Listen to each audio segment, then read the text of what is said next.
주일아침 우리에게 주신 요한복음 4장 43절에서 54절의 말씀으로 요한복음 강의의 말씀을 계속 이어가도록 하겠습니다. 다른 때와 거의 비슷한 상황임에도 전혀 다른 결과를 얻게 될 때 많은 사람들은 오늘 말씀의 제목과 같은 반응을 보이게 됩니다. 이건 뭐지? 개인적으로 낚시를 좋아하다 보니 쉬는 날이 되면 부산 인근 바닷가를 자주 찾게 됩니다.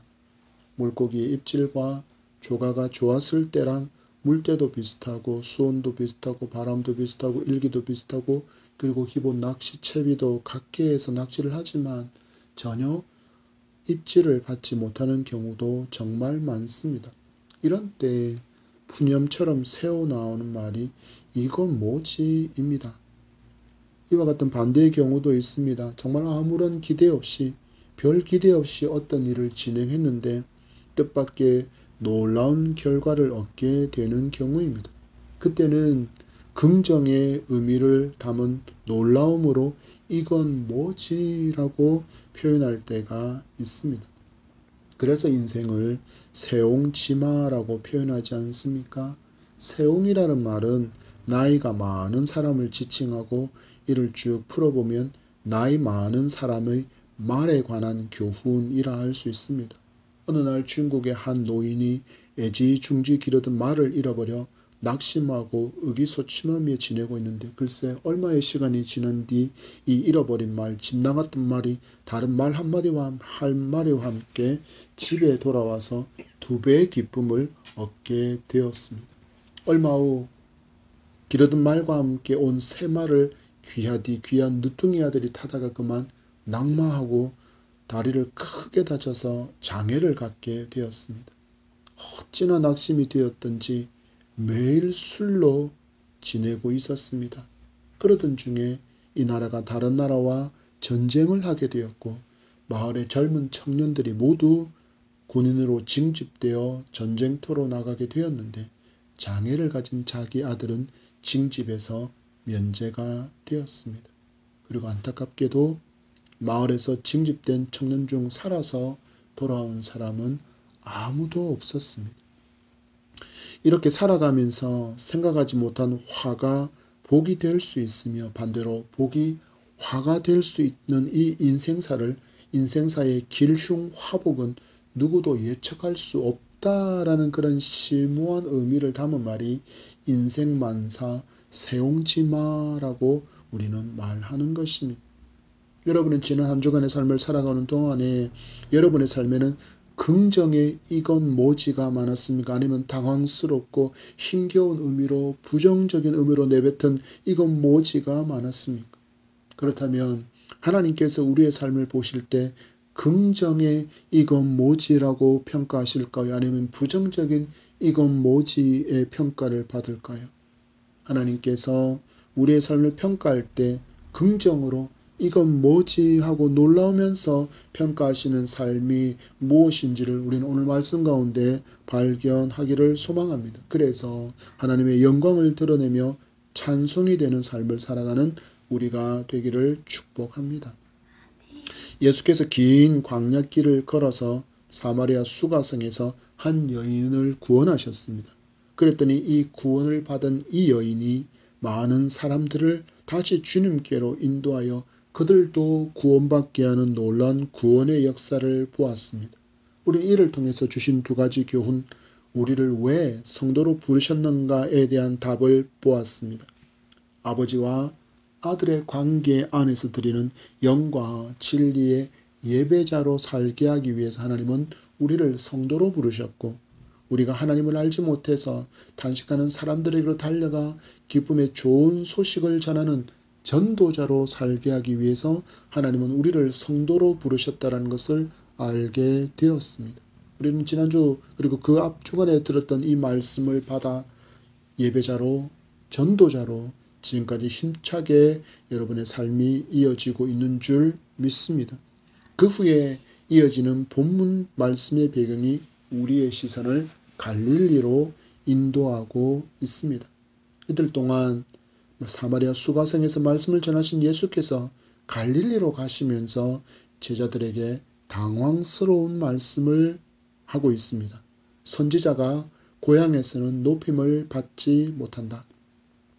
44절에 친히 증언하시기를 선지자가 고향에서는 높임을 받지 못한다 하시고, 이건 아주 부정적인 의미의 이건 뭐지라는 반응을 보이고 계신 것입니다. 저희들의 입장에서는 이 말씀이 너무 당황스럽습니다. 조금 전까지만 해도 사마리아 사람들에게 둘러싸여서 환영받으며 세상의 구주라고 신앙 고백을 들으셨는데, 고향으로, 그것도 다 자신의 동족인 고향으로 가시는데 고향 사람들에게서는 정반대의 취급을 당할 것이라고 말씀하고 있기 때문입니다. 그런데 막상 뚜껑을 열어보니 이 말씀이 틀린 것처럼 보입니다.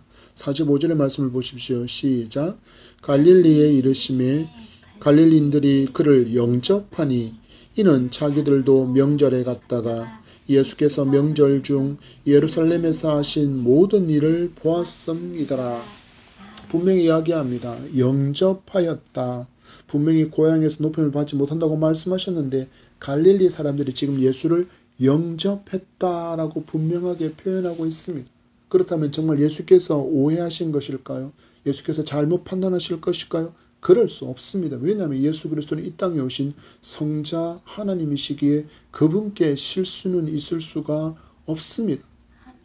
과연 그렇다면 왜 예수께서 고향에서 높임을 받지 못한다고 말씀하신 것일까요? 갈릴리 사람들이 예수를 환영한 이유를 요한은 이렇게 기록하고 있습니다. 자기들도 명절에 갔다가 예수께서 명절 중 예루살렘에서 하신 모든 일을 보았음이라라. 이 말씀은 앞선 장이었던 2장 24절의 사건을 기록하는 것입니다. 6월절에 예수께서 예루살렘에 계시니 많은 사람이 그의 행하시는 표적을 보고 그의 이름을 믿었으나, 여기에 등장하는 많은 사람 중에 바로 여기 등장하는 갈릴리 사람들도 있었다라는 것입니다. 예수께서 예루살렘에 계시는 동안 행하신 많은 표적을 보았기 때문에 그들은 예수 그리스도를 선지자 중에 한 사람 정도로만 여기고 있었다라는 것입니다. 우리는 두 구절의 말씀에서 주목해 보아야 할 단어 하나가 있습니다. 바로 본다라는 단어입니다. 23절의 말씀에도 표적을 보았다라고 기록하고 45절에도 표적을 행하시는 예수를 보았다라고 기록하고 있습니다. 두 구절에서 이 본다라는 단어가 강조된 것은 지금 사람들이 예수를 환영하는 이유가 바로 예수께서 행하신 그 표적 때문이었다라는 것입니다. 그런데 딱 거기까지입니다. 기적을 행하고 표적을 보여주시는 그것을 보는 것에서 이들은 모두 멈춰 서버렸습니다. 다음 수준으로 그들의 신앙 고백이 이어지지를 못하고 있기에 그 안타까움을 고향에서는 높임을 받지 못한다라고 말씀하시는 것입니다. 예수 그리스도께서 기대하신 신앙의 수준은 과연 무엇일까요? 바로 예수 그리스도를 메시아로 인정하고 메시아로 믿는 것이었습니다. 유대인들로부터 혼혈이다, 잡종이다라고 인간 이하의 취급을 받으며 살던 사마리아 수가의 사람들에게 예수께서 이적을 행하셨습니까? 기적을 보여주셨습니까? 표적을 보여주셨습니까? 아니요. 죽은 자를 살리시고 병든 자를 고치지 않으셨습니다. 오병이어를 해하지 않으셨고 물로 포도주도 만들지 않으셨습니다. 전혀 이적과 기적과 표적은 보여주지 않으셨습니다. 그럼에도 그들은 단지 여인이 전했던 메시아가 아닌가 와서 보라는 외침에 이끌려 예수께로 왔고 예수께서 전하신 말씀을 듣고 그들은 예수 그리스도를 그들의 구주, 그들의 그리스도, 그들의 메시아로 믿게 되었습니다. 지금 예수께서 갈릴리 사람들에게 기대하시는 반응과 고백은 예수께서 바로 메시아라는 것입니다. 그런데 예루살렘에서도 갈릴리에서도 어떤 사람도 예수를 향하여 메시아라고 고백하지 않습니다. 단지 행하시는 많은 표적을 보고 놀라고 있을 뿐입니다. 그래서 지금 예수께서 갈릴리 사람들에게 보이시는 당황스러운 반응이 이건 뭐지인 것입니다. 율법을 받은 백성, 선민이라고 하나님의 자손이라고 자랑만 할 뿐 자신들이 개처럼 여기고 있던 이방인, 혼혈, 잡종이라고 여기고 있던 사마리아 사람보다 메시아를 알아보지 못하는 어리석고 미련한 유대인들을 보니 탄식에 이건 뭐지가 이렇게 한숨처럼 나온 것입니다. 여러분은 왜 교회를 다니십니까? 예수 그리스도 그분 때문입니까? 아니면 그분께서 행하신 표적과 기사 때문이고 나에게 베풀어 주실 놀라운 축복 때문입니까? 마치 황금알을 낳는 오리의 주인처럼 매일 낳았던 황금알만을 보듯이 예수를 바라보고 있다면 우리는 황금알이 아니라 바로 오리를 주목해야 합니다. 한마디로 교회 오는 목적을 분명히 해야 한다는 것입니다. 그래야만 신앙이 왜곡되지 않습니다. 기독교는 예수 그리스도를 빼면 남는 게 없습니다. 그분께서 행하신 일들과 그분께서 하신 말씀을 기록하고 있기 때문입니다. 많은 사람이 그럼에도 예수가 없이 교회를 다니고 있습니다. 부모 때문에, 친구 때문에, 누구 때문에 교회 시설이 좋아서, 교회가 커서, 목사가 유명하고 목사가 좋아서, 성도가 좋아서 그러다가 이것들로 인해서 상처를 받으면 곧장 짐 싸서 떠나가지 않습니까? 이런 이유로 교회에 왔다면 이제는 예수 그리스도만이 교회에 오시는 이유가 되기를 바랍니다. 예수 그리스도가 좋아서 교회에 오는 여러분이 되기를 축복합니다. 이어지는 46절과 47절입니다. 시작. 예수께서 다시 갈릴리 가나에 이르시니 전에 물로 포도주를 만드신 곳이라. 왕의 신하가 그의 아들이 가브나움에 있어 병들었더니 그가 예수께서 유대로부터 갈릴리로 오셨다는 것을 듣고 가서 청하되 내려오셔서 내 아들의 병을 고쳐주소서 하니 그가 거의 죽게 되었습니다. 아멘. 예수께서 물로 포도주가 되게 하시는 첫 표적을 행하신 그 가나에 다시 가시는 장면이 등장하고 있습니다. 이 첫 표적 이후 성경은 다 기록하고 있지 않지만 분명히 예수께서는 엄청난 이적과 표적을 행하셨다는 것만큼은 분명합니다. 그리고 이 표적을 보고 예수를 찾아온 한 사람이 있었습니다. 요한은 그가 왕의 신하라고 소개하고 있고 그에게 지금 큰 아픔이 있는데 바로 자신이 사랑하는 아들이 병들어 죽어가고 있다는 것입니다. 그래서 그 마음이 얼마나 간절했든지 예수께서 갈릴리에 오셨다는 소식을 듣고는 무려 35km가 훨씬 더 떨어져 있는 그 거리를 이동해서 예수 그리스도를 찾아왔습니다. 마치 예수께서 사마리아 수가의 여인의 동네의 사람들을 살리기 위해서 그 여인과 그 마을 사람들을 살리기 위해서 40km가 더 넘는 그 거리를 걸어서 이동하신 것처럼 그렇게 긴 거리를 이동해서 예수 그리스도를 찾아온 것입니다.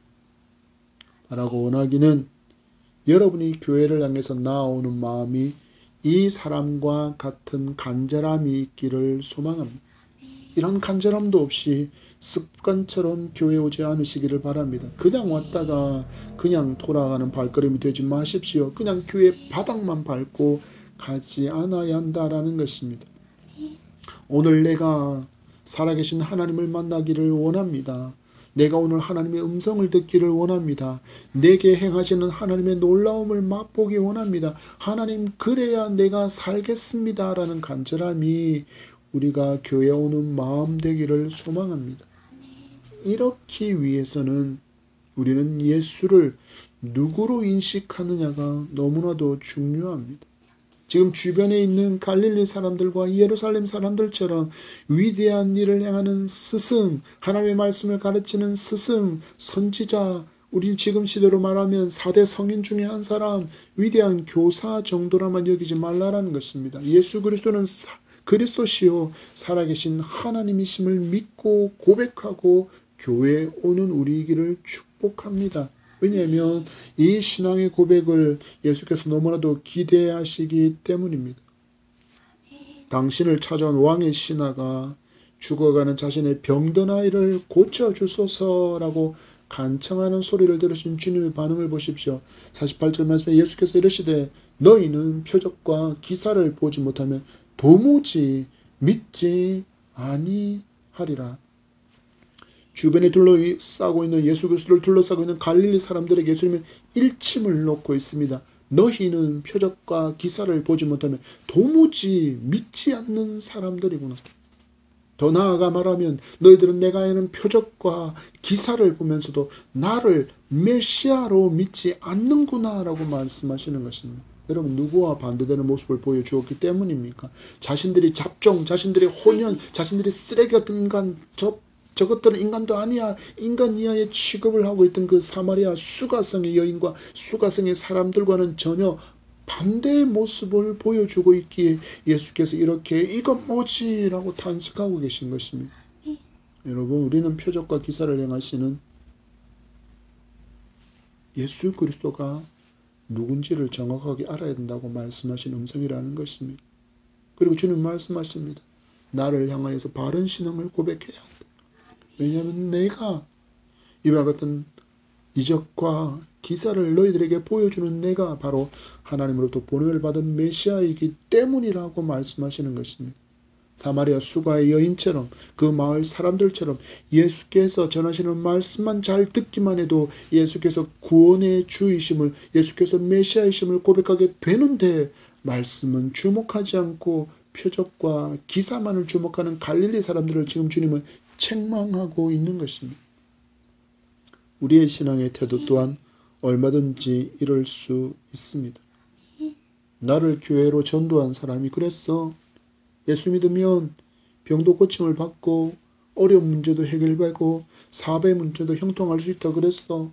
물로 포도주를 만드신 분이라면 100원짜리 동전을 금화로 바꿔주실 수 있을 거야.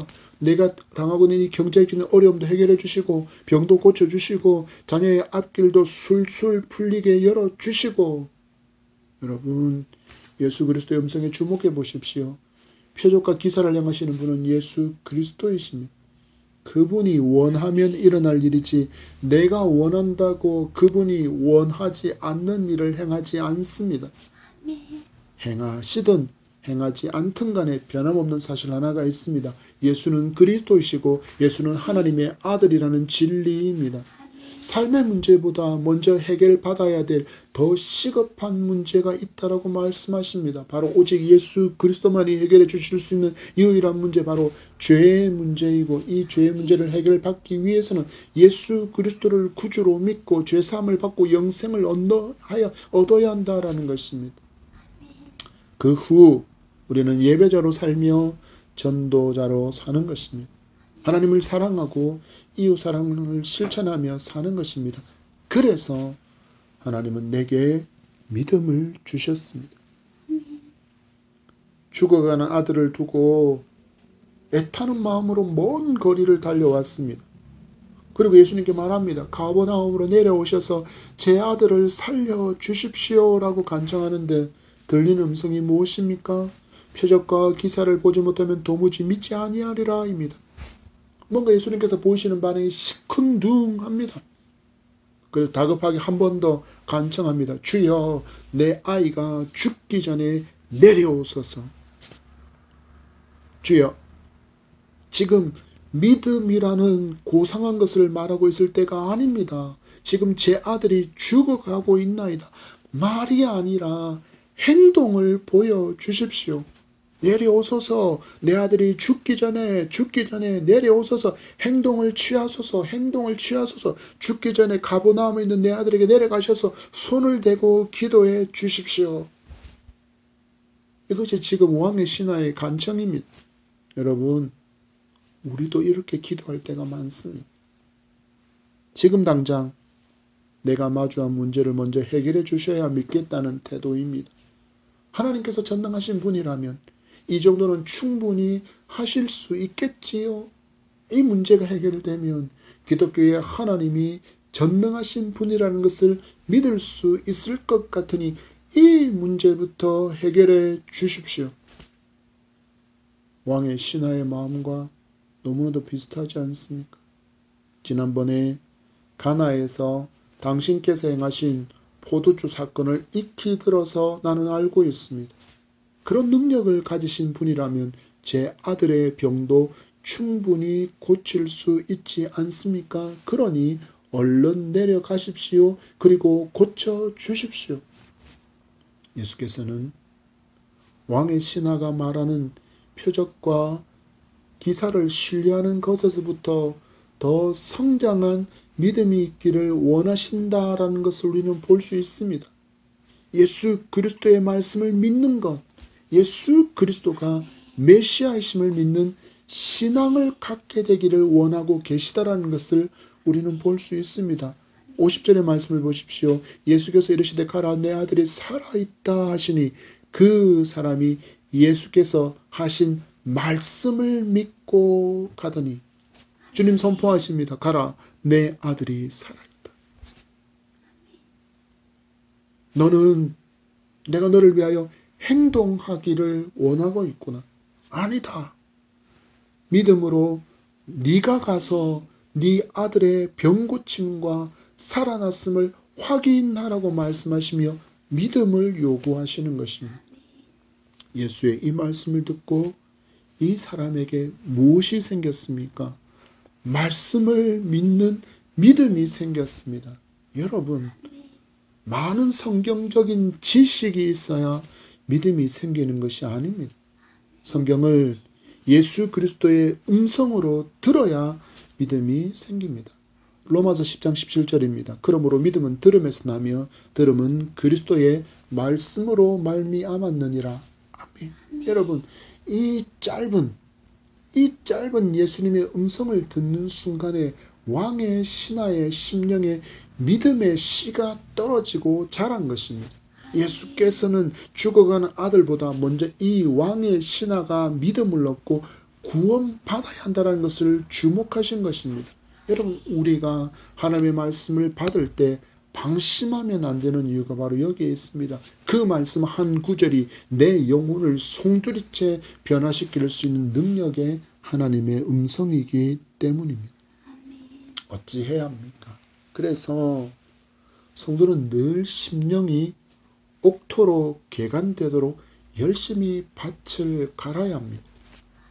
아무리 좋은 작물을 많이 생산해냈던 그런 옥토와 같은 밭이라고 할지라도 사람의 손길이 닿지 않는 순간에 어느 순간에 자풀이 가득해지고 농사할 수 없는 땅이 되어버립니다.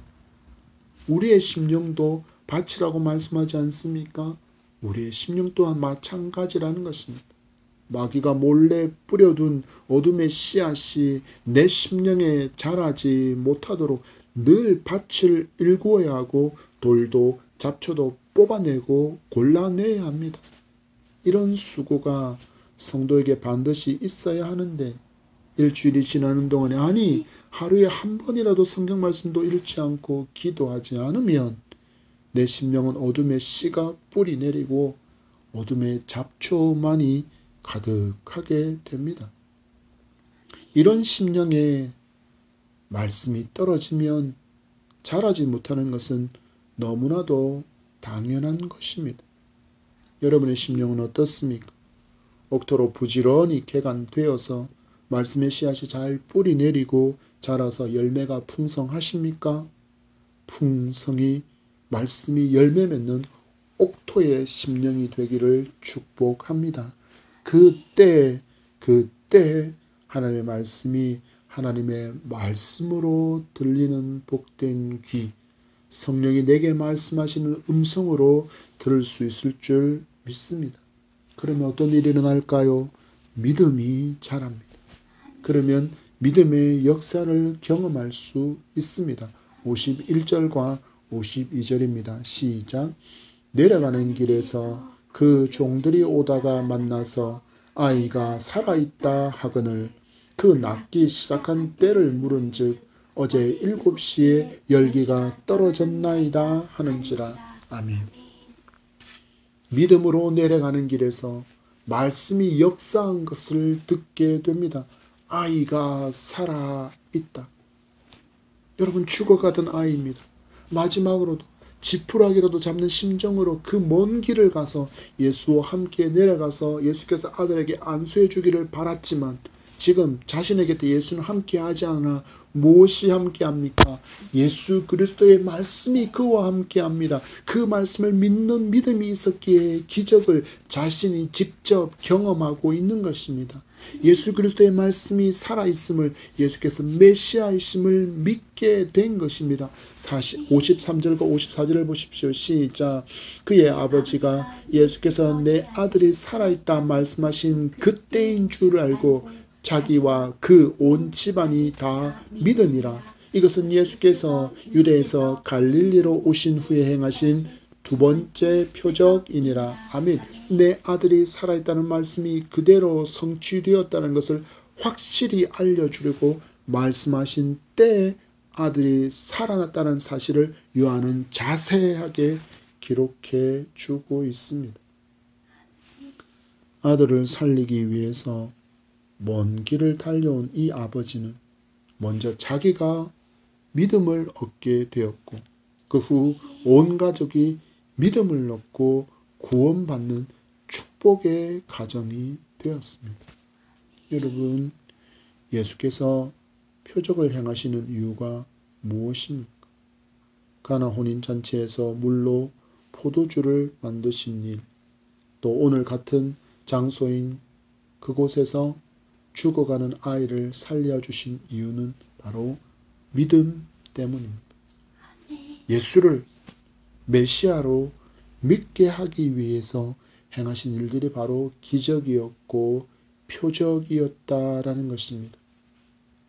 우리는 예수께서 행하시는 표적만을 주목하는 성도가 되지 않아야 합니다. 오직 예수 그리스도만을 주목하는 성도가 되기를 축복합니다. 그러면 됩니다. 내가 기대하던 일이 설령 이루어지지 않는다고 할지라도 결코 하나님은 불의하지 않습니다. 하나님은 실수가 없기 때문입니다. 내가 원하는 시간에 내가 원하는 방법대로 일이 이루어지지 않아도 하나님은 결코 불의하지 않습니다. 왜냐하면 하나님은 나의 주인이시고 나는 하나님의 종이기 때문입니다. 예수께서 고백하신 것처럼 우리도 고백할 수 있기를 소망합니다. 누가복음 22장 42절에 이르시되 아버지여 만일 아버지의 뜻이거든 이 잔을 내게서 옮기시옵소서. 그러나 내 원대로 마시옵고 아버지의 원대로 되기를 원하나이다. 내 원대로 마시옵고 아버지의 원대로 되기를 원하나이다. 여러분, 왕의 신하의 태도가 어떻게 바뀌었습니까? 지금 내 아들이 죽어가니까 지금 내려가셔서 손으로 안수하시고 그렇게 액션, 행동을 취해 주십시오. 내가 지금 원하니까 내 시간에, 내 스케줄에, 내 기대와 내가 원하는 대로 따라 주십시오라고 말했던 그가 예수 그리스도의 음성을 듣는 순간 바뀌었습니다. 네가 내려가라. 내 아들이 살아있다는 그 말씀을 네가 내려가서 이 말씀을 믿고 내려가서 네가 이 말씀에 살아있음을 확인하라. 하나님의 방법에 따르라 하고 말씀하시는 것입니다.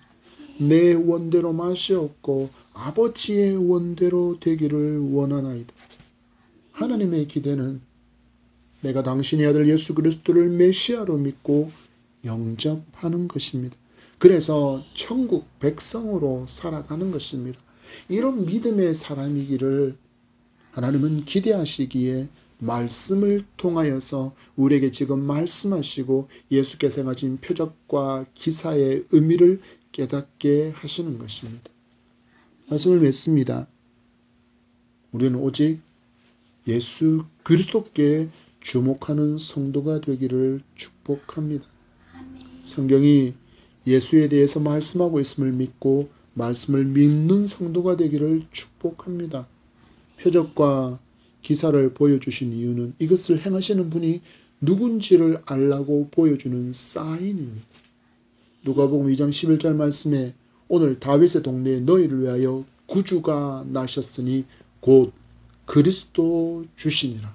나를 살리기 위해서 이 땅에 오신 이 독생자 예수 그리스도를 믿는 믿음을 얻게 하시려고 우리에게 말씀을 주신 것입니다. 자기 부하의 병을 명령하여 고쳐주시기를 간구한 백부장의 믿음을 칭찬하신 그 칭찬의 음성이 여러분에게 해당되는 멋진 신앙의 주인공이 되기를 또한 축복합니다. 누가복음 7장 9절을 보십시오. 예수께서 들으시고 그를 놀랍게 여겨 돌이키사 따르는 무리에게 이르시되 내가 너희에게 이르노니 이스라엘 중에서도 이만한 믿음은 만나보지 못하였노라 하시더라. 무엇입니까? 이건 뭐지? 내 백성, 유다 백성들에게서도 찾을 수 없는 이런 놀라운 믿음을 갖고 있는 이 사람은 뭐지? 라고 예수님께서 지금 놀라워하시는 것입니다. 주님께서 우리를 보실 때 절망하고 탄식할 수밖에 없는 그런 상황에서도 전능하신 하나님을 신뢰하며 임마누엘의 예수 그리스도를 신뢰하며 나를 성전 삼아 거하시는 성령을 신뢰하며 믿음으로 견고하게 서 있는 우리를 보실 때 긍정적으로 놀라워하시며 이건 뭐지? 이처럼 놀라운 일이라고 그렇게 평가할 수 있는 멋진 믿음의 사람, 말씀의 사람으로 열매 가득한 믿음의 여정을 살아가는 우리 모두가 되기를 축복합니다.